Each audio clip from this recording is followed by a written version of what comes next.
Like you supposed to get a couple more gray strands in that beard too. Oh, I'm getting a lot of them in here, man. So bad. One of my coworkers said something the other day. They was like, "Man, I didn't know you had that many." I was like, "I didn't know I had either." You got to keep it calm down. I cover them up. Y'all good on topics? I ain't even seen the topics. You didn't understand them? Yeah, that's good. We got them. All right, good.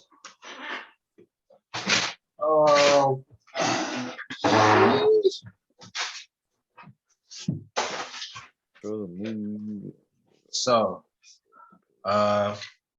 on the recording, on the live, I'm just gonna read the mission statement to the people. We can get to cooking. If y'all wanna share this to Facebook, we can do that. Y'all can do that once I put the link in the chat.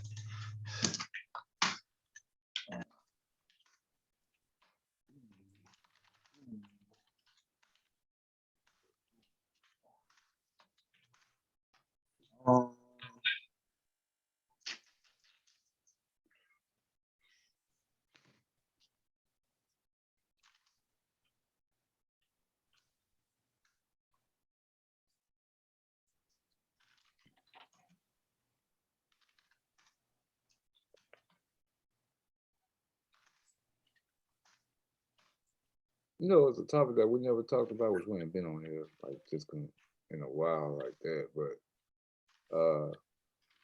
the judge that covered up for his wife, so she wouldn't go to jail. She was a part of the bomb raid on the White House, but he was the only one that voted against it. He's a Supreme Court justice. I didn't even hear about that. It was around the same time that the slap happened, so nobody really, of course, put any attention on it. But his wife was part of the insurrection, and he's supposed to, judge. He's supposed to uphold the law and everything before anything. And he's the only judge to vote against it. Well, of course. I mean, his wife was judges don't uphold the law. They do what they want. What happened with the judge, bro? I missed it. I had to turn the sound down. What the judge do? They put a vote, all the Supreme Court justices. He was the only judge to vote against, going against penalty for all the people that bomb raided the White House because his wife was a part of it. Wow. Huh. You could do that. That just show you what privilege is, though. You got that's most people not gonna put themselves and their family in a position like that. Yeah. Unless you just know you got some kind of pull, right? Like you really on some untouchable living kind of stuff. Because you a judge, you gonna get to do what you want. You know you got that kind of sway, so that give your wife the ability to go out there and do something ignorant. Right? Nepotism, bro. That's nepotism too. Like you in a position, you can do what you. You can do what you want for your family. Absolutely. No matter how you cut that cookie. Let's see. All right, boom. So, welcome back to the Be Alive podcast, everybody. We're gonna read through the mission statement real quick for the people. Maybe you have or have not tuned in. Maybe it's your first time. Maybe this is your 50th. But our mission statement is to become the #1 mentorship for mindset development, career ascension, education, and leadership cultivation. Our DNA is to be authentic, positive, respect all race, sex, religion, political views, and preference, because we for all people, and to have a great sense of humor, and have a good time, man. And it's been a minute. I'll let everybody kind of reintroduce themselves to everybody. It's been a couple of weeks, so we'll go. I would say clockwise, counterclockwise, but I don't know how y'all present on the screen. So, you know what I'm saying? We can go man for man here.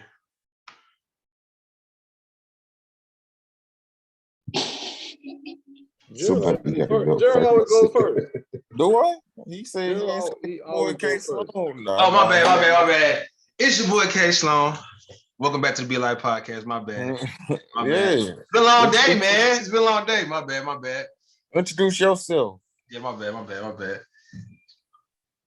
Oh, that's it? Oh, well, I'm Jay Jones. Yeah. Allow me to reintroduce myself. My name is name is Ho. Okay. H-Time. You know what I'm talking about? So You wearing an H-Time shirt and cowboy hat. low key, I ain't had no haircut. You know, I just got out the shower and I was like, yo. Yeah. I got to catch this one. So Unacceptable. it's an Astro shirt, you know. So Unacceptable. There ain't no Astro hat though. actually it's in the closet, but this is the first one I saw. It's all black. Go with everything. So. All black. Then we got the brain. And you know, it's your boy, Nate G, Celtics in 4. Break out the brooms. Loving it today. Yeah. He's just a KD hater. He ain't no Celtics. I am. I'm not a Celtics fan. I'm a KD hater to the max. Don't be a hater, bro. You gotta think about that though. LeBron in the playoffs? Because I ain't got nobody else to cheer for. I'm hating. If CP3 don't get the ring this year, I'm hating on everybody. That's crazy. And then we got Mr. Lipton go. If you know, you know. If you know, you know. How you doing over Say there? something, DeMarcus. Oh, that's me. Oh Lord. That's him. He's here. That's we him. are here. Man, so brothers, like what's new in the lives of y'all? I mean, I know once one man is taking a step towards an ascension to another spot. Congratulations, Jay Jones. Still Jay Jones. Yeah. You know what I'm talking about?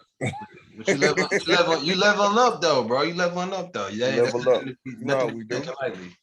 I'm trying to be like DeMarcus and Nate when I grow up. So. Yeah. The man proposed. The man proposed, man. He popped the question. Man. I She said want to no, know how you did it. But then she thought about it and she said yeah.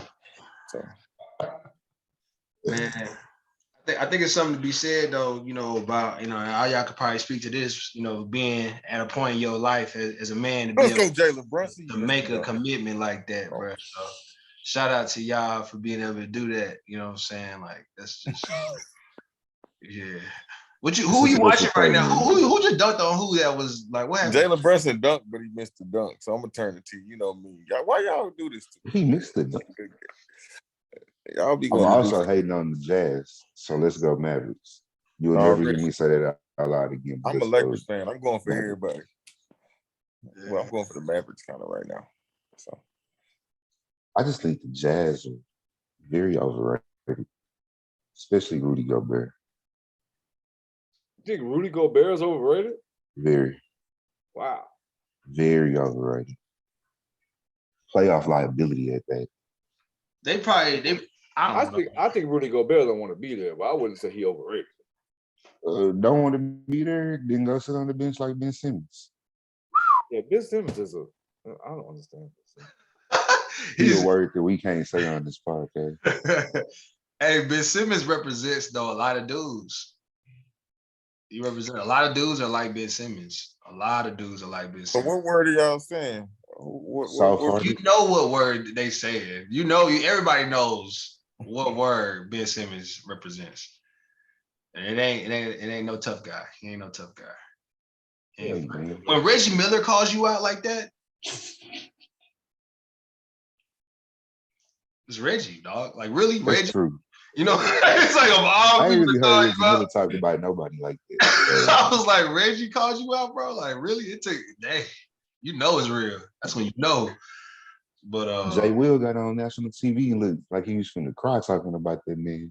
I wouldn't trust him. Can't look the man in the eye. I'm a teammate. I don't know if he gonna quit on me. Yeah. Like I feel like if my daughter brought home a Ben Simmons, I'd be like, yo, it's not gonna work. Like y'all know it's not gonna work. I seen who he is. That's real. I seen who he is. But that's a really good way to judge the dude that your daughter dates. Yeah. That's a play with somebody like that. I'm thinking like, you know, it's not war, so to speak, but to be on the team and look across and a starter, not a no bench player or nothing, but a starter and a guy that you really can look at and be like, I can't count on him. I didn't have teammates that I didn't trust mentally, but not on their heart. Like I thought they were just kind of dumb, and I didn't know if they were going to do the right thing. I know they would do it hard, but I ain't never doubted like your heart. Yeah. I felt like it was always on me as a leader to be able to find out who that was and like try you every chance I got, just so I knew that you have been tried before and you folded every time to me, so that everybody else knew too. So we never really relied on you too much. I did have teammates like that, like teammates that would fold and they would like, yeah, bro, straight up, like on like O line. I remember we had I some was just guys. gonna say name a position. Yeah, O line like a guard. I ain't gonna drop his name, you know what I'm saying? You know, we ain't gonna do that on the podcast, but I had a guard one time, like he was, you know, he'll cry in the huddle, you know what I'm saying, type like, hey bro, like it ain't no nothing wrong with crying, man. We're not saying men can't cry on the podcast, but bro was just really different. Like he just did not want static of any sort. Like if it got hot, you know, coach started yelling at him, you know, he was gonna fold. He was gonna, you know, hey, you getting beat by number 92. He was done. He was done. So, and we used to have to always be on them, bro. So I mean, I kind of had teammates like that. So I kind of, with Ben Simmons type guys, there's a lot of guys like that. Like they have talent. They should be the guys. They got the intangibles, but then on the inside, they marshmallowy. You know what I'm saying? They ain't really built like that. So but I don't know. Y'all ain't never had teammates like that? Nah. I'm thinking like I'm like, wow, like I had some pretty white teammates. I Where? you know what I'm saying? What college was that? Or high school? I see. I can't give all that. You know, I've been to a couple places, so I can't Okay. disclose that part because I think that'll give it away for the people that know. Those of y'all that know, I mean, y'all if they know. know, they know. If they know, they know. If they know, they know. But man, I mean, I think we can you know, segue into what we said we was gonna cover, because I know we all got, you know, grown man jobs and whatnot. Y'all got bedtime. We all got bedtimes and things of that nature. But man, I really want to talk about a couple of things I've been talking to a lot of youth about. You know, I be in the school system, and you know, you see a lot of issues that stem from, and not just in the school system, but I directly see students a lot that struggle with controlling their mood, and how this manipulates and brings about their reality. You know, like you got a lot of situations that, you know, we are out of our control, right? Things that they just happen to us. And I want to kind of speak to when something happens to you and it evokes an emotion out of you, and what your response does to create your brand new reality. Because I think our reality is always changing, right? We always are having a new reality being created by us. Like we always play an active role in that.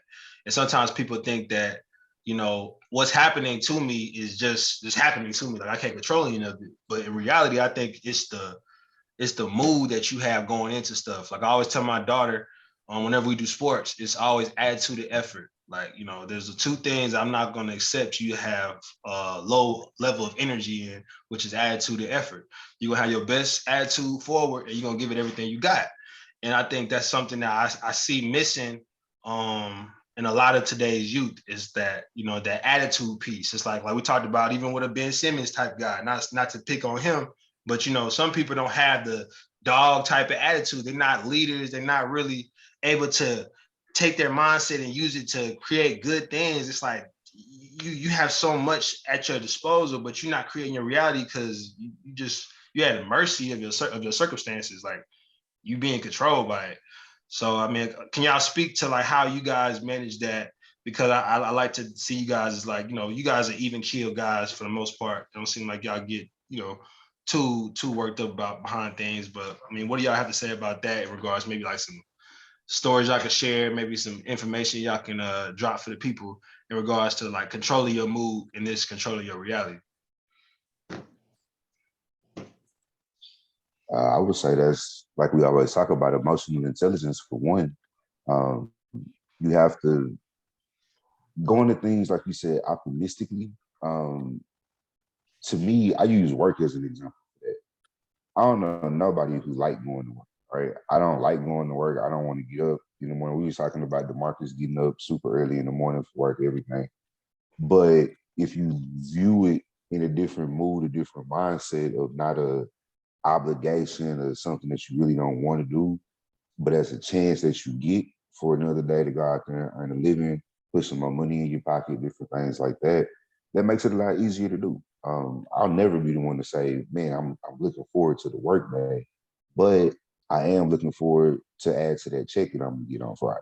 All right. So, it's a lot of times it's perception. When I think about mood, it's really how you perceive some things. And when you talk about shaping your reality too, I would think of the outcomes of certain moods that you're in, the outcomes of actions and emotional outbursts that you have, right?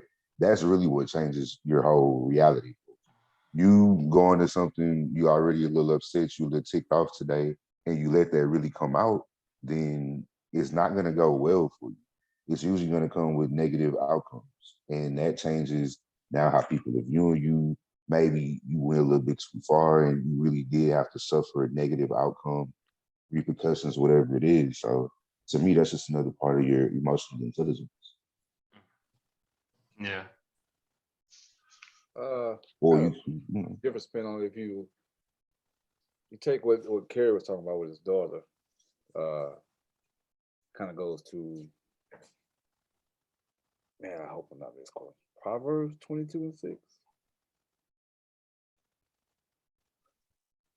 Anyway, everybody, well, I can't say everybody's heard the verse, but it's a very familiar verse. Train a child the way they should go, and they shall not depart from it. I think if you catch them early, you're gonna go through all those situations with your child when they want to have emotional outbursts, and you'll see a parent or their discipline like, hey, get it together or keep it together, or coach them through those emotions. As they get older, uh, hopefully that sticks with them, and they become adults that can control those same emotions and those same situations. Because I think nowadays we have abused freedom and don't understand freedom. Like our kids, a lot of people want freedom. They just want to be free to do whatever without uh, any backlash or any consequence, whether it be good or bad. They just want to do what they feel or have these outbursts or just whatever, and not being responsible for it. And one thing, especially with men, young men, and talking to my sons about this, is like, Nate, you gave it to me, man. Like I use it. You stand where your feet at. You responsible where you at. You responsible for you. You're the master of you. Nobody really can control you, but you got to be able to control yourself. So having that responsibility of understanding what you do and how you affect others and how you affect your environment, how your environment affects you, but you control how you react to it. But a lot of people have so much freedom. Everybody wants to be free. Everybody wants to be, think about it. Some of our kids want to, well, some people, but especially kids, I'm going to use kids, but some kids want to express themselves in certain ways and just want to be able to express them, which is great. Express your way. But if you don't have anybody to help you understand what you're trying to convey or what message you're trying to convey, and help you and train you in the right way to convey that message, you get people older, man, and they feel like they should be able to do this, or they should be able to do that, or I don't have to do this because I don't want to. Yeah, but you created all this stuff yourself, so you're responsible for that thing too. So I think we got a little dangerous with freedom too. So, and I mean, as men, young men, I think, like DeMarcus kind of saying, we just lost that discipline. The OGs used to teach the young men how to respect people.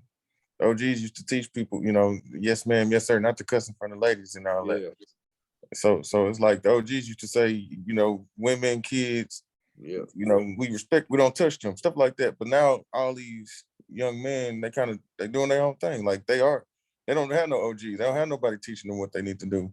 So it's just like DeMarcus said, they do what they want to do. They shoot up houses with kids and they robbing old ladies. Like they don't have respect for anybody.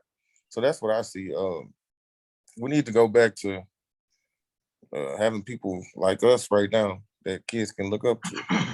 People can look up to, young men and young women. Everybody need a mentor. A mentor is probably like one of the most important things in life for any age. You can be 40 and still have a mentor. Mm-hmm. So, like DeMarcus said, this freedom is cool to express yourself, but you also need that mentor. You also need that guidance. And a lot of people not getting that guidance these days, so they don't know how to control their emotions. I mean, like DeMarcus said, the Bible verse, we used to have 22:6. It is. Yeah. But yeah, like our parents were kind of hard on us, Now it's kind of like gentle parenting. Like a lot of people gentle now, they kind of letting their kids do what they want to do. So they don't know how to control their emotions. When they get out into the real world, something's gonna happen. Life ain't gonna be perfect, instant gratification is not real every time. I mean, it happens sometimes, but it's not real for everybody. So when something happens, they don't know how to control themselves. They act out of emotion. They might do something crazy, and then they got to deal with the consequences. So I just think we really just need those, what you ever want to call them, mentors, OGs, the people that used to, like, I used to hang around with DeMarcus and his friends when I'm 6 years younger than them, and they taught me stuff, We need that guidance. I think a lot of people now just letting whatever fly, and that's not cool to me. So We're part of the information age, and that's another freedom that's abused, is that, some of the younger generation think they find so much information on internet or from their friends or social media. All of it is not correct and true. All of it's not tested either. You got to understand, some things are true, but everything's not tested. They got some things that are true in life, but then you get some people that have tested life, those theories, and actually went through it. It's like, yeah, but let me tell you how it really is. Like show you how it really goes. So it's great to have the information, that freedom, but you gotta be responsible for that too. And understand that people pay for freedom, man. Like, you pay for financial freedom. You know what I mean? Like freedom is not free. It's just not, just because it's freedom doesn't mean you just get it and get the glory in it. Like, you got to understand what it is you got to sacrifice to even get that. So yeah, I like that, because that sounds like discipline equaling freedom. The discipline that you have in your life will take you to the free spots of true freedom, not like acting and doing whatever I want to do, but really creating a lifestyle that provides me mobility. Like I can actually move the way I want to because I've done the stuff I'm supposed to do. Like y'all said, I paid my dues. I respect women and children. I respect my elders. I do what I'm supposed to do at work. Like people see me as somebody that's respectable and honorable. I think that's, like y'all said, the examples are most important though, because you can tell somebody something a million times. Like you saying, DeMarcus, we are in the information age. Information is all over the place. So talking to people is not as impactful no more as showing somebody something. Because when you show me the success, you show me what it looks like to walk that and talk that and just in a natural setting, live that. It's a lot more powerful nowadays because everything's sold to us. Like it's like it almost feels like everybody's selling us something all the time, and through propaganda, media, all that stuff. And I had wrote something else down too. When you said freedom without consequence, that's big too, because I think a lot of our youth, a lot of our peers, and our elders are thinking that now. Because of the social issues and things that have come up now, it's like, okay, speak up, express yourself, do this, do that, which is great. It's igniting change in a lot of different ways, but there is a consequence. And you got to understand that there's always going to be a consequence, good or bad, to whatever you do. And you can't get butthurt by the fact that you got met with force when you did something that was against the societal norm. Like, bro, like, hey, everybody not ready to see that. Like, everybody's not ready to watch you come out here and try to go against the grain. You got to know that, hey, as a man or a woman, when I make this decision, there's something that comes with that, and I got to be ready for that. I can't break down and then, you know, try to hit another loophole to try to get people to, you know, come support me. Like, nah, like you stand on that. Like when you say you are about something and this is like how you gonna express yourself, this is your freedom, this is your whatever, stand on that. Like that's what I would say is something I really want people to understand. Like if I do something, if I show up to work, bro, and I got on, you know what I'm saying, cowboy boots up to my knee, which I could do, you know what I'm saying, if I wanted to, if I was on my, you know what I'm saying, if I wanted to, if I got my cowboy boots on, my cowboy hat, my collar shirt, and people, I'm like, man, you a cowboy now? Like, I ain't finna get mad when people start calling me a cowboy and start, you know, yeehaw, Sloan, like, it is what it is. Like, I was bringing that in, so I'm gonna be like, hey, like, you know what I'm saying, this is how I'm expressing myself now, this is what it is. Like, you know, y'all can say what y'all want to say, that I stand on that. People not standing on what they you know, they backpedaling out of stuff and trying to, they trying to get their feelings involved. It's like your feelings, I mean, it's cool to have, you know, I want people to express themselves, but come on, like be solid, you know what I'm saying? Be solid and firm in your example, you know. Yeah, there's a great quote from Mike Tyson that if you've never heard this quote, is great period for life. It goes back to what I was saying, like what you're saying about the information age. Like you could be as smart as ever, but if you ain't tested, then it's two different things. But Mike Tyson always said, everybody has a plan. Everybody does. Have the greatest plan in the world. Till you get hit in the mouth. Yeah. Then does your plan still work? You should be planning to get hit in the mouth. You should be planning to get hit in the mouth so that you can have a response to that. That's why, like when they be telling businesses, like when you have a startup business, you got to do a SWOT analysis: strengths, weaknesses, opportunities, and threats. If you can't address all four of those, I think it's four, then you don't have a solid business plan, right? Like you don't see both sides of the coin. You too optimistic or you too negative. You got to see all of it, and people don't, you know. It's I think it's like we always talk about fear, but that's what it is. Like, you know, you are trying to live on a side of the world where, you know, your ideals are protected, but you know, everybody's not going to agree with you. You know, everybody's not going to be, you're not always going to have examples that to follow. Sometimes you got to be the example. Just start creating that persona that you want to see in the world. You know, that's something that's important too. So you can stand on your own and you can be without a leader per se, but you better just know that whatever you stand on, morals or whatever those are concerned, the principles, stay with them. Don't deviate. Stop deviating so much. Say there's something that I'm gonna die by.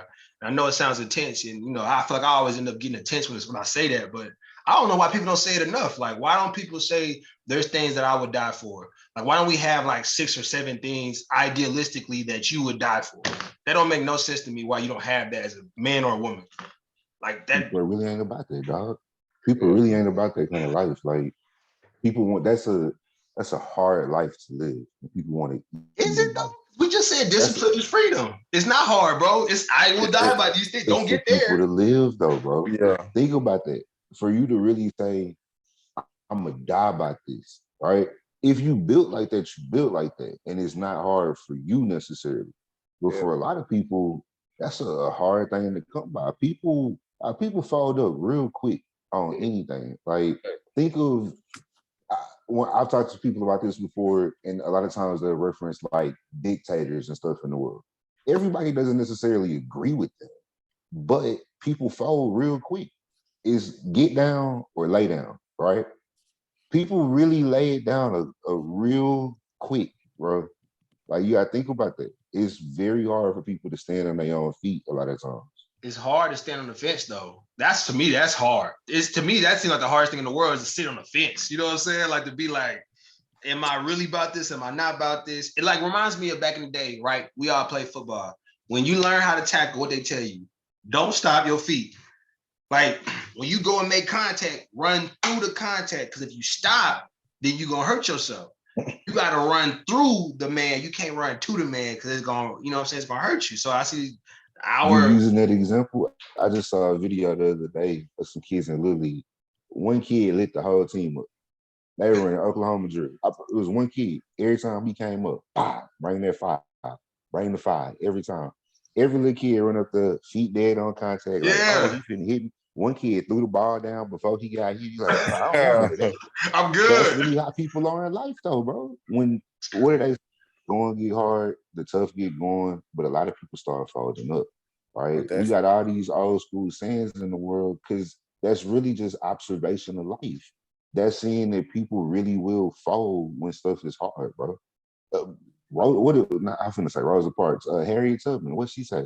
I freed 1,000 slaves. I could have freed so many more if they were aware of the change. But I think it's a lot deeper than that too. If you are really about the action that it takes to get to where you want to go, right? So is what I forget exactly the way they said it, but something along the lines of I'm bringing the shotgun with me, right? Either y'all finna keep on moving you ain't gonna make it no further because you ain't finna ruin this for the rest Yeah. of it, Yep. right? So That's it's a lot of people who talk that, but like y'all say, when they get punched in the mouth, it's like, oh, I yeah. didn't know y'all. Whoa, I'm good. Like there's a lot of people that think they tough, that think they got, they have heart like that, until something happened to them. So a lot of people, especially like we always say, you can say what you want to say on social media, you can be who you want to be on social media, but when life punch you in the mouth, that's when it get real. So I think we just build this whole different persona. We just a whole different. Well, not we. A lot of people are. They build this tough guy. I'm this, that, and the third. And then when they get punched in the mouth, it's like, yo, I didn't know y'all was about that. Like I was playing. Like I was Y'all joking. hitting. Y'all serious. Like.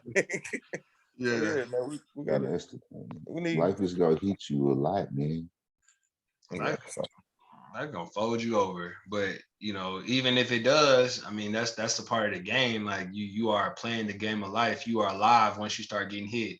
Like I had posted a post the other day, said something about once you get rejected and you receive persecution, bro, that's when you see the strategy of God moving in your life. Like God is now implementing strategy to be able to strengthen you.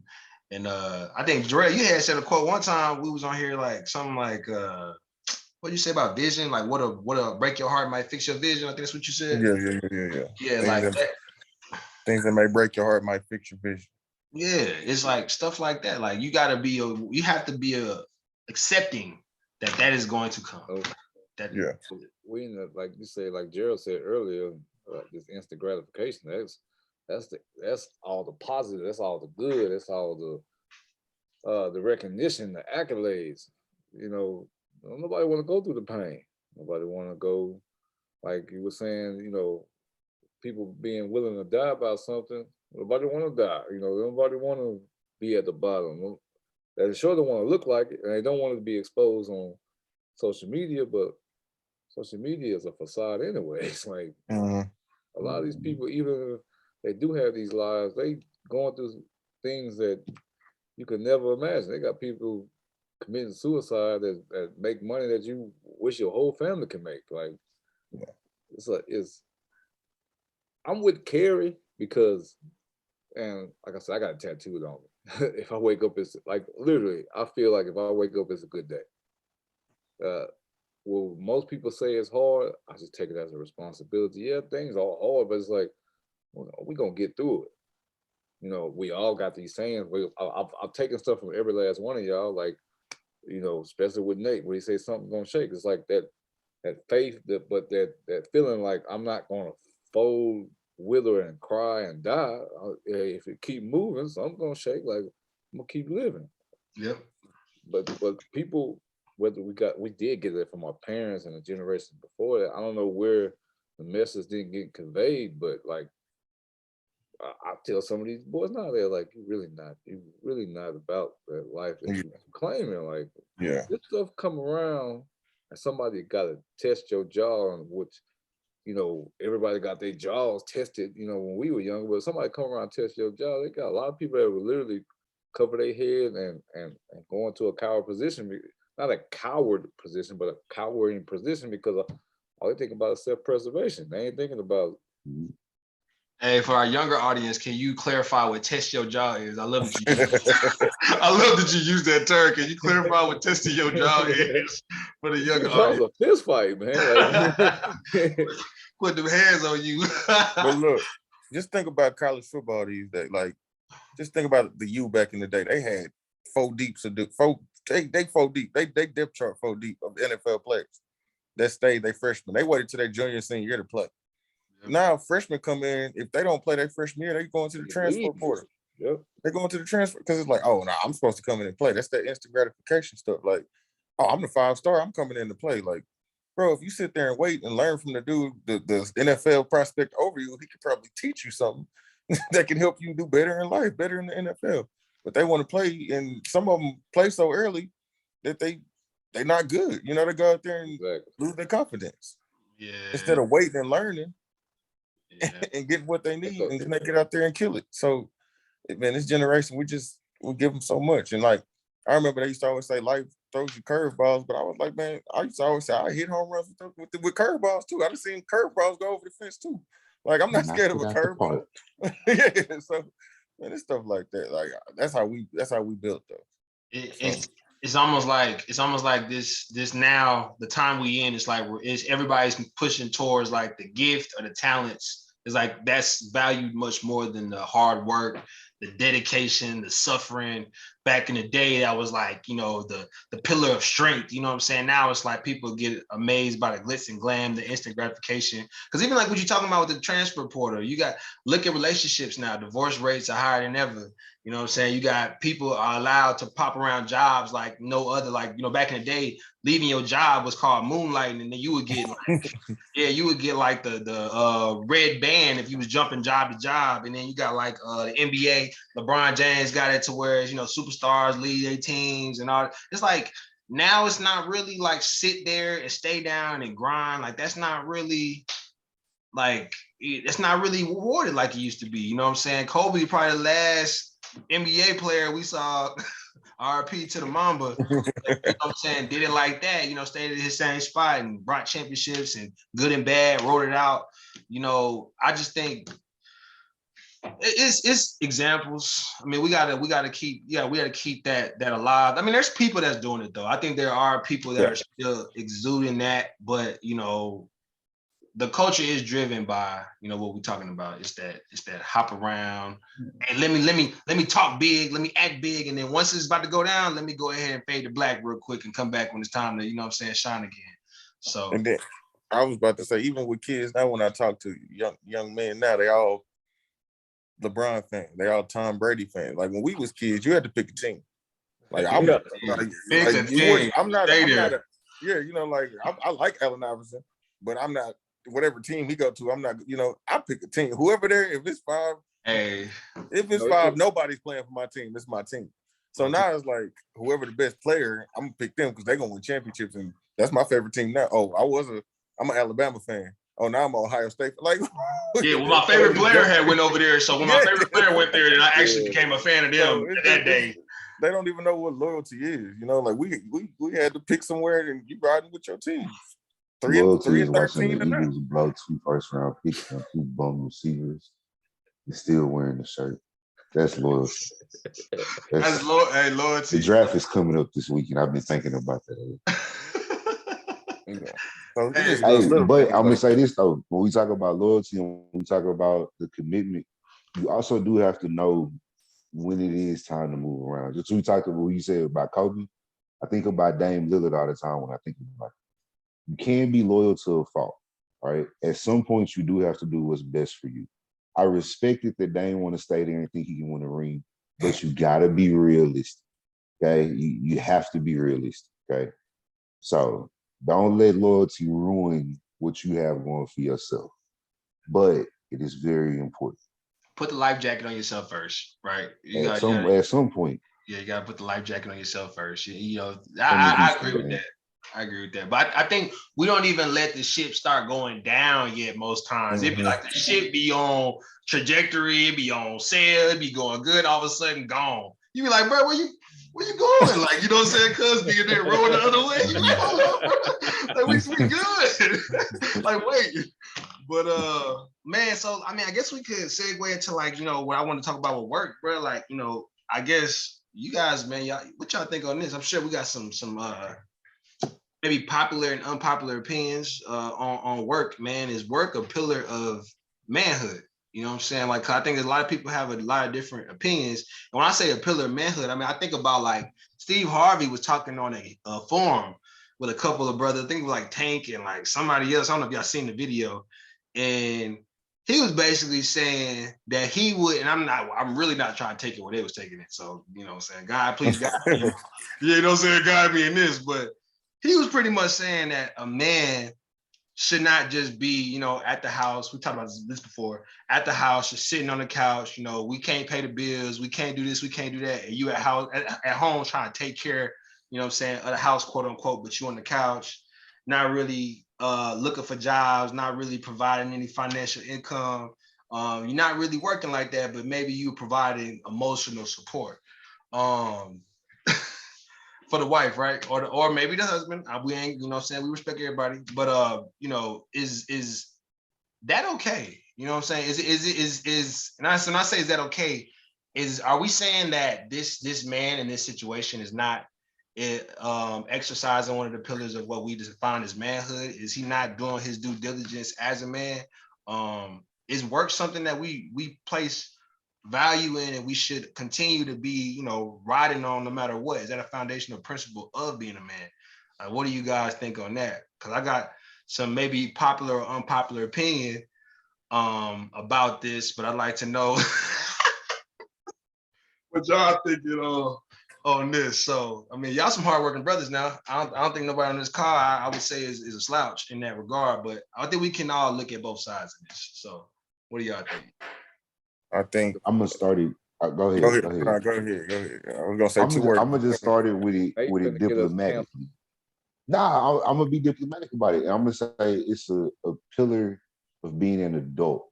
You got to do some kind of work, right? I think a lot of times we put being a provider on the man, all of that, which is fair and good, cool. If that's the role that you play, if that's the role that your life is set up for, what the people around you want from you, that's cool. But I'm saying this more so to respect the other side of it as well too. If you are a dude that go out and you the breadwinner, still respect the work that the woman or, like Carrie said, the other man at home might be doing, right? Because a lot of it is work. Whether if you going out and making the bread, they raising the kid, it's a lot of different work to go into it. But you got to do some kind of grind, right? To me, that's being an adult. That's being a productive person in the world.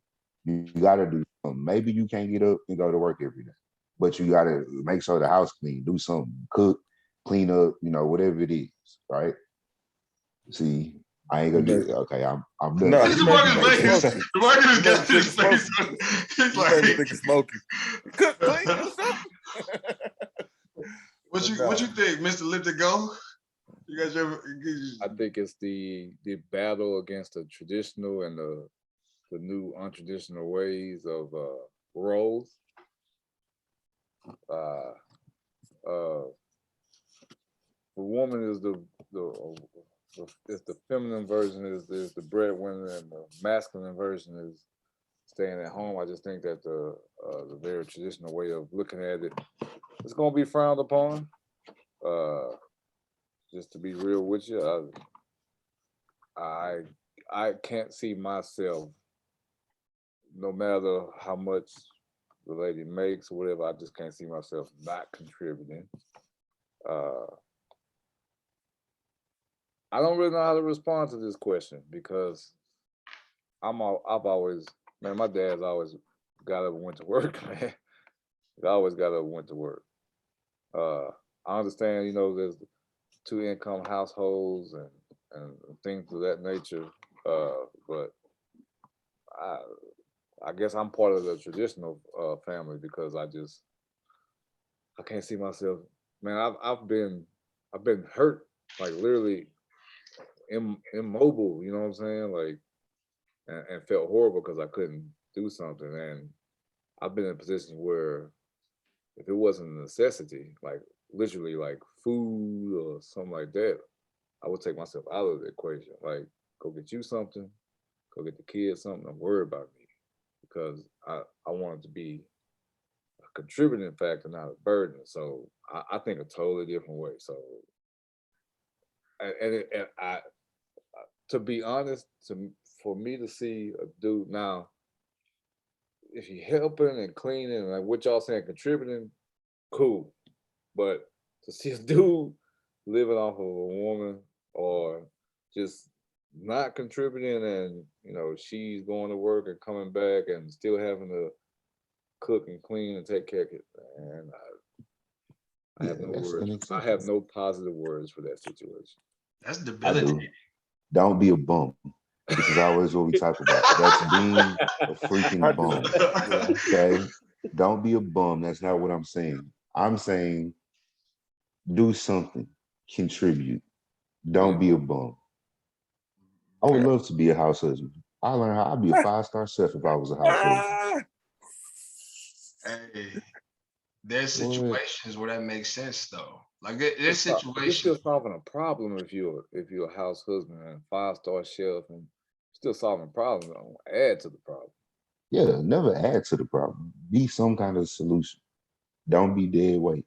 Don't be dead weight. What you think, Jay Jones? yeah, I'm like I'm traditional, man. I'm gonna try my best.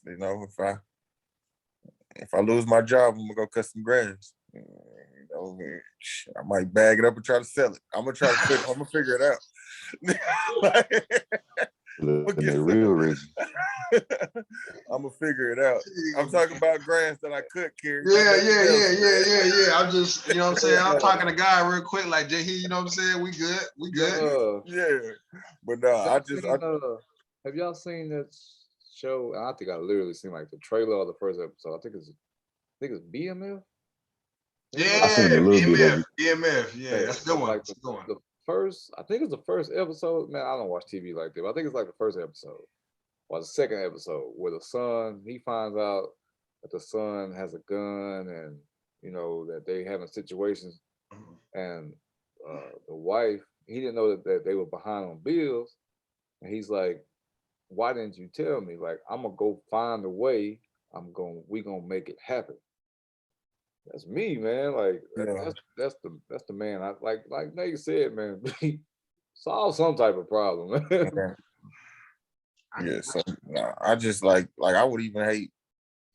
I don't know. I feel like it's my duty to provide and protect. So I feel like if I lose it or if I lose my job, it'll be hard for me to even ask for my wife to do so. I'll probably just find a way. Like I say, I'll be out there. I'll be out there with my bandana cutting grass or something. We're gonna figure it out. But I'm gonna provide something. I'm bringing something to the table. I'm not just coming to the table to eat. I'm coming to the table to bring something that we all eat. So that's just my style. I'm just not. I just couldn't just lay on the couch and watch TV all day. I don't even watch TV. I'd probably be reading books and trying to figure out how to start a business or something if I had that much time. Even when I take vacations and I have time to like wake up whenever I want and just like do whatever I want, I'm like, how do people do this? How can you just not work and just lay around and do nothing? Like my brain just said, is to go on a million miles per hour. Like, what can I do? How can I be productive? So bro, I don't know how people do it. they I think like some people that do it successfully, like they successfully be bums, like they talk about, they literally find something to safely escape within consistently enough, whether that be Call of Duty, you know what I'm saying, betting, like, now no knocking on doing this stuff. I mean, but I noticed that the guys I know that do this, they be like having things that they just dive into solely. They woman get home, they like, you ain't never this, that, and whatever. And they like, all right, bump you, go back to putting the headset on, you know what I'm saying, talking smack to 13-year-olds. So it's like, Yeah. They 2K they 2K player they 2K player at 100 overall. like your 2K player is like 100 overall. I try to get on 2K. 2K My dude God. like a 70. My dude like a 70. They be talking to him like, you trash. Like, bro, this ain't real life. Work Like, bro, all you day, been I home man. all dog you in real day. Can't life. do that. I Like, dog Hey, bro, you in real life. hey, Jared, you was on here when I left for work, and you still on Yeah, like, here. bro, I gotta go to did work you in the do anything morning. today, bro? Did you get up today?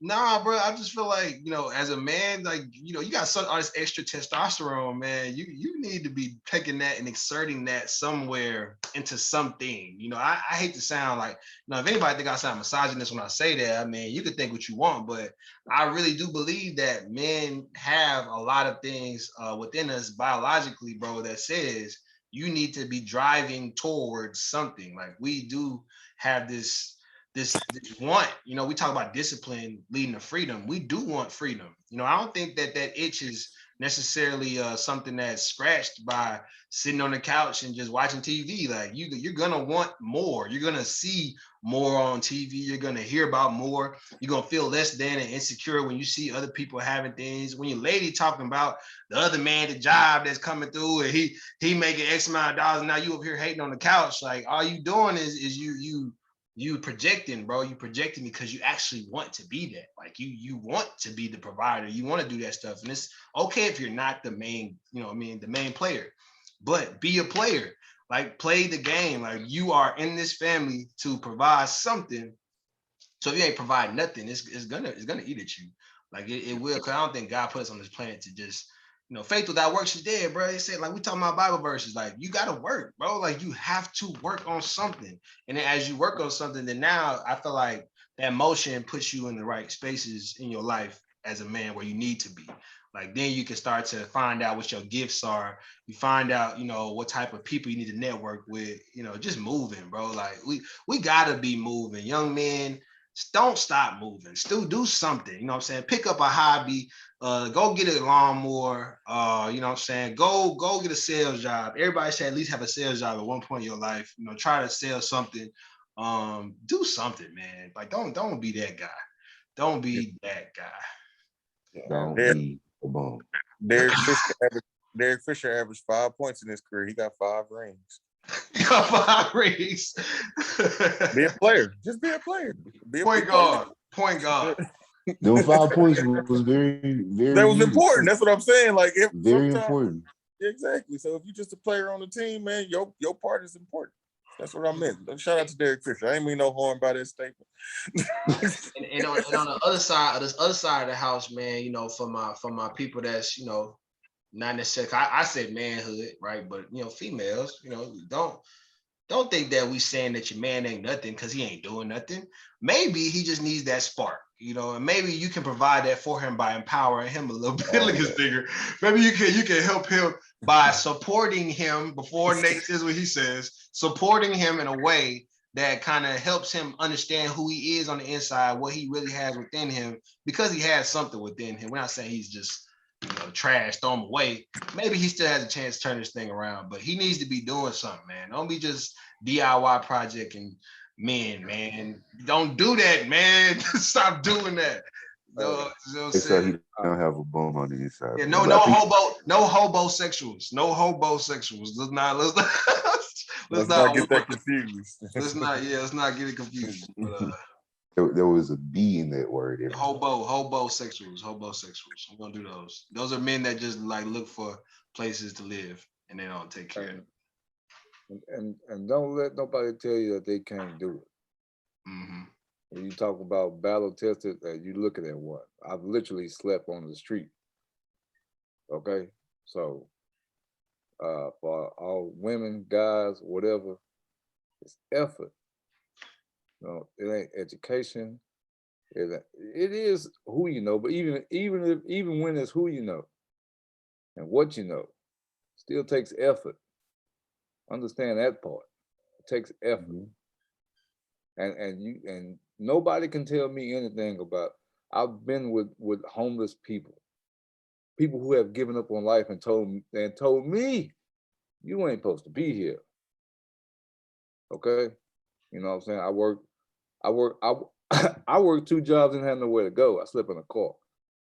Okay, it's effort. It ain't gonna happen overnight either. Even if you follow, even if you follow to the bottom. Even if you fall to the bottom, you ain't gotta be no bottom feeder. Alligators and all that stuff sleep at the bottom too, but there ain't no bottom feeder. You know what I'm saying? Dig it, find it in yourself. It's effort.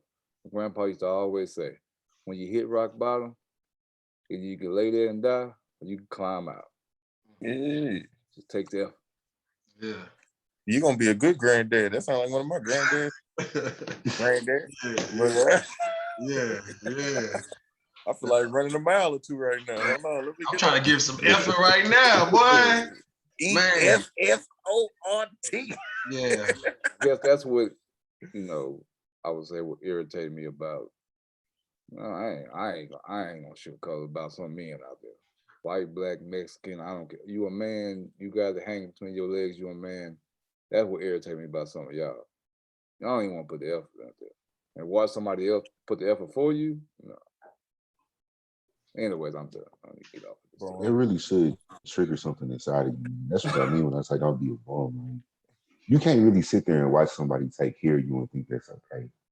Like that should eat at you. That should really drive you to want to do more. Like get up and try. That's really the key word, effort. Bums. Take care of y'all kids too. please listen to Nate. He's Take care serious. of your kids too. Hey, so okay, well, we've been cooking, we've been giving the people the third degree, but let's kind of switch to like, you know, this topic right here. We can close with this, man. I wanted to talk about starting with the end in mind. And the quote I had here was the bigger the goal, the bigger the gap between now and the vision, right? So like when I said that, I'm saying like, you know, we all have these visions, we have these beliefs, we have these dreams and aspirations, places we want to go as people. And sometimes, you know, when you see things in your mind's eye, I think you, depending on your self-worth and how you see yourself, you make the vision bigger or smaller depending on your self-worth, right? So like you may not want to look too big if you don't really think you able to accomplish much. But as you grow confidence in yourself, then your vision start to become more broad and more vast and more outside of where you are right now, which also kind of comes in a twofold effect with more effort that you see, as DeMarcus was talking about, that it's going to take to get to that point. And you start to envision that as well. And I mean, man, like, you know, how do you guys start with, you know, that end in mind? Like, or do y'all do that already? I mean, maybe that's where I could start with. Do you guys see things as far as like where you going with the end in mind? Do you see the finished product and then work backwards? Because that's something that I've learned recently through just like studying and like when I being a teacher, that's something we always do like with our lessons. We start our lessons for sure. Like, well, if I'm teaching fictional text, right? I'm teaching like a plot. I'm teaching, you know, exposition, like the setting, the conflict, rise and action, conflict, climax, resolution. If I'm teaching okay. that plot line, yeah, that part. If I'm teaching that, I got the big picture here, but then I got the small steps that's gonna take that I just go backwards on after I have the big picture. So do y'all do that? Or is that like something that, you know, y'all may doing a different variation? How do you do that with your visions and, you know, your goals? I try to picture the end, like you said, but I was talking to one of my coworkers, and she was telling me to believe in the power of yet. Like when you say I'm not there, just add yet right there. So she said, just use the word yet more. I'm not where I want to be yet. You know what I'm saying? So every time I think about like the hard times, and I say, man, dog, like I want to be making. I'm not making $100,000 yet. I'm not a millionaire. I always put yet at the end now because she told me like believe in the power of yet. So that just kind of keep me going. Every time I think of something, every time I'm tired, like you say, head hurting, stayed up too late, and I got to get up for work. I'm like, man, but I'm not where I want to be yet. So that's what kind of keeps me going. So. That's what I'm gonna tell my supervisor tomorrow. I'm not late yet. You're not late I'm yet. not late yet. No, they have you late. Hey, he might let you he might let you go They'll just say you're because. not employed yet. But nah, man, that I absolutely think so on that. When I started the nonprofit, the first thing I said was we just gonna be bigger than the Red Cross. I don't know how we're gonna do it yet, you know, but we gonna get there. At some point, we're going to be there because that's the goal, right? Because even we look at a lot of times, I think if you make comparisons like that, people see it's the Red Cross. The Red Cross was somebody started that, and they were like us at one point. That was a small organization that's grown into one of the biggest nonprofits in the world. All right, so you have to have those kind of visions for yourself. Give yourself room to grow. Really, is what it is. Don't put yourself in a box. You never know what the outcome is actually going to be. Either you get there or you don't, But if you give yourself something to strive for, you're constantly striving. If it's something very big, what's the old saying? If you shoot for the moon, at least you'll fall on the stars, something like that. Right? So I think that's very real, man. Aim big and try to attain as much as you can to get there. And then look back at your progress and say, okay, cool, this is what I've done. I'm proud of this. Now let me figure out what I need to tweak and change to continue to grow. I don't. Huh? How did Amazon start? In the garage. Yeah, bro. Also with How a much lot they of worth seed now? money from some parents. But How much they worth now? Trillion. Like, Yeah. so I mean, I got that. I got all this kind of stuff. I don't even know if I still have it, but it was like Coke. Coke. I still have. Here it is. It's started crazy. in South America. Whenever you feel bad, just remember Coca-Cola only sold 25 bottles his first year. Never give up. so I mean, But to go back to what Kerry originally said, to be honest, that after people get out of school and get into the work field, start taking on responsibilities, I don't think a lot of people, I don't think the vast majority of us make goals and actually have an end goal. They make goals so that they can have a dream or something to say or, whatever, but they get clouded by the process or the road to get there, or because it doesn't, or because it's not a clear road, it's still under construction, not a clear road. I think people still just go on the merry-go-round sometimes. They like, hey, this is comfortable, I can get up, I can eat, pay the bills, whatever. But I think a lot of us die uh, not even making that goal, man. Not making that goal with the end in mind. A lot of people want to get up and start running. You know what I mean? Like get in shape because they don't really see the end in mind. They can look at somebody else and watch especially with Instagram and social media and all this other stuff. I can sit here and watch you reach your end goal and say I get inspired, but that inspiration may last a moment, but to actually write it down, put an end goal to it. And I think we shared this on the little thing that we have where the guy was like, put the end goal to it and write down anything you can see that goes wrong with it and make a solution for it so that when you hit that spot, you already got a solution for it, or at least you got an idea of where you can try to go to keep it moving so you can get to the end goal. Like you said earlier, man, fear holds us from a lot of things. And it's crazy because you look at a young kid don't have fear. You got to kind of put parameters around it because they're gonna run off a cliff chasing a dog somewhere. But fear has pigeonholed us to where we keep ourselves from a lot of greatness. I was working at an early age and got just working and was just like, well, I was working. Well, I ain't trying to do something. I was working for a soda company, and I was like, everybody was loving my apartment. I had a new car, and it was like, cool, it's a life. And then when I lost all that, it's like, okay, well, gotta try to do something else.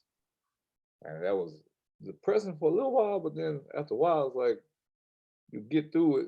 It's like, okay, let me start. Gerald kind of showed me this. Let me start writing it down where I want to be or where I want to go. And then if you start writing stuff down and you really kind of get into it, you'll write the path to how to get there. Even if you really don't even know how to get there, just what you can envision. A lot of us don't even get that far. We just controlled by fear. Like, I want to be a doctor one day, but or I want to be this one day, but we can all get to those end goals, but we don't plan for them. Yeah, I like that a lot because, like, and you talk about the power in writing it. I think when you write it with emotion, when you write it in a place of like power, when you sit down and make an actual goal, like legit goal setting party with yourself, when you didn't either prayed or meditated early in the morning, you feeling yourself, you feeling like that man or that woman that's gonna crush those goals, and you create those goals. Then when you revisit that board or whatever that paper is, you almost revisit those feelings again when you down and out or when you're going through them hard times, because I've heard it explained that we have a devil or a demon assigned to us individually. You know what I'm saying? Like we got like some Mike Tyson demon that's like punching us in the face every day. And if you don't have a real path, like he gonna deter you, like he gonna slide you, and you gonna be like, man, like that hurt. And you're gonna be thinking about how bad your face hurt, how tired you are. Like, man, like I'm off work, I gotta go do more work. Like, I ain't trying to do that right now. But as you look at the bigger picture and you look outward, like that bird's eye view, that bird's eye view is powerful. If you can stay above your life as much as possible, I think that makes the problems you have a lot smaller. Like on a consistent basis, you'll just be able to kind of navigate the day-to-day minuscule tasks you got going on, because we can tend to make our day bigger than it is. Like we make mountains out of molehills all the time. Like it's just human nature. Like I'm in traffic. Nate, you've given this example plenty of times. Being in traffic, somebody cut you off. Now you pissed. Now it's got you feeling some type of way. But really, the traffic really ain't that big of a deal because it's only gonna last for so long. Who you pointing at? Who be getting mad? Jarrell? Where Jarrell at? Yeah, road rage. Brother, tell them what you do when you get in traffic, bro. They know. Tell people, tell me like what you do, man. Tell light leaders what you do. The steering wheel of me might have a couple. It might be my punching bag a couple times, but you get it I'm out. learning. Like I talked to my sister, and she said that traffic might be saving you from that car wreck. Like you might, you never know what God has in store for you. So I'm trying to get better, but I just don't understand. Sometimes, like the other day, it was traffic because it was a wreck on the other side, and like after we passed the wreck, it was no more. I'm just like, why? It's just part of it. It's part of you in the car. You in the car in your city. That's what your city's on. Like, and it's like we be making that stuff big, but it's really, really small. And like, I think it's supernatural, bro, when we can really have visions that we see like in pictures and like the colors and we hear it. Like I remember back in the day, bro, and I'll leave it at this. When I was getting recruited by U of H, I remember they invited me, Coach McKinney, who the head coach at Texas Southern now, he invited me to a camp. And I remember being in the back of the car, and I just like, we was driving to the camp because he told me he'll offer me at the camp. So like I'm in the back of the car sleeping, and I'm like having visions of being a U of H running back. Like I'm like seeing myself become all conference, all American. Like I felt it. It was crazy because like I never had like visions like that. But when I had that conversation with him, it felt real. So like I kept seeing it over and over, seeing myself in the red and white and all that. And it didn't end up happening. But the dreams that I would have back then as a kid, like y'all was talking about those like restrict lists, like no restrictions, just dreaming, just dream. It's like it felt real, bro. It's like empowering.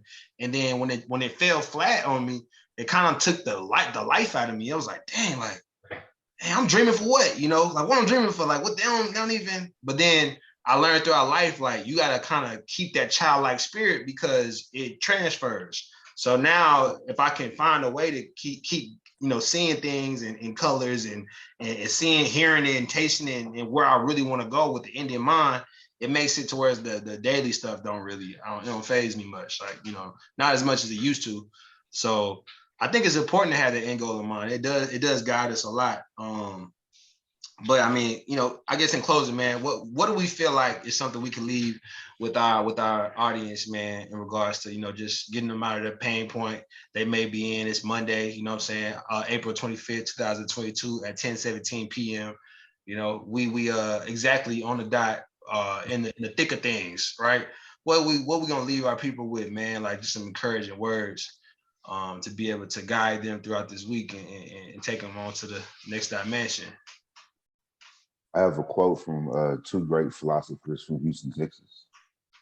It says, day-to-day grinding, gotta play a shiny. You could be fifth wheel reclining on them boards. They might see a player hustling, coming up from nothing, struggling, trying to come up on them boards. Remember that. Because if you have that kind of mindset, you can do anything. Yeah. That's real though. Like the Marcus Banks. I had the song in my head. Okay. So anybody else? they brought some heat. I don't know if you can beat that. That's Can't beat that. that's classic. But dang, I guess like I said earlier, man, just try to use the power of yet, man. Don't be so down on yourself. Like, don't be so hard on yourself. Take about 30 seconds to process what happened, maybe a minute. If something bad happened, take time to process it and then move on, man. We can't dwell on the past. So, you know, just believe in the power of yet. I can't beat what Nate just said. That was beautiful. Luka Doncic just hit a 3. They up by like 30 points too. So, Oh, let's go Mavericks. So yeah. What you got, DeMarcus? I'm trying to match Nate. I know I couldn't. I'm trying. I was like, hey, dedication. oh hard my God. work, plus patience. patience. The sum of all my sacrifice. I'm done waiting. Done waiting. I told y'all that I wasn't playing. Yeah. Now you hear what I've been saying. Dedication. Dedication. Shout out to Nipsey. R.I.P. Nip. R.I.P. Nip. R.I.P. Nip. The marathon continues. Don't And, Ben Simmons on your team. Don't Ben Simmons on yourself. Yeah, and man, you know, I guess I ain't got no bars for y'all. I but, know. I'm like, make sure y'all, you know what I'm saying, studying up on the content that y'all, you know, consume for real. Hey, shout out your book, man. Oh yeah, shout out the book. Blessed to have received an offer from, man. The book has been doing marvelous. Thank y'all so much for the support. Nate and DeMarcus, y'all gonna get y'all books now. Yeah, I'm about to say in my next batch, y'all gonna get y'all books. I had went to see these kids and spoke to the kids and gave out the books there. So it's all right, kid. I didn't expect to get one till next year. So it's okay. You can't say it like one, that. bro. He said that's the next year, bro. That you wild for that because of the shirt. Y'all know me, man. I wouldn't go push you. I know how you work now. Yeah, you gotta learn to work be on your own time. Type. You learn to be, man. Hey, yeah, I got I started to just order one myself. But hey, I always come through. Don't trip though. I may take a while, but I'm gonna come through though. Yeah, I'm gonna come through. I got my shirt fine. I'm gonna come through. I always come through. But yes. Study yourself though, man. Study yourself, because if we don't know ourselves, then how can we help anybody else, man? Straight up. But man, it's been a beautiful build, brothers. Thank y'all for y'all's time, y'all's energy, y'all's gems. Y'all brought it. And yeah, we out. Yes, sir.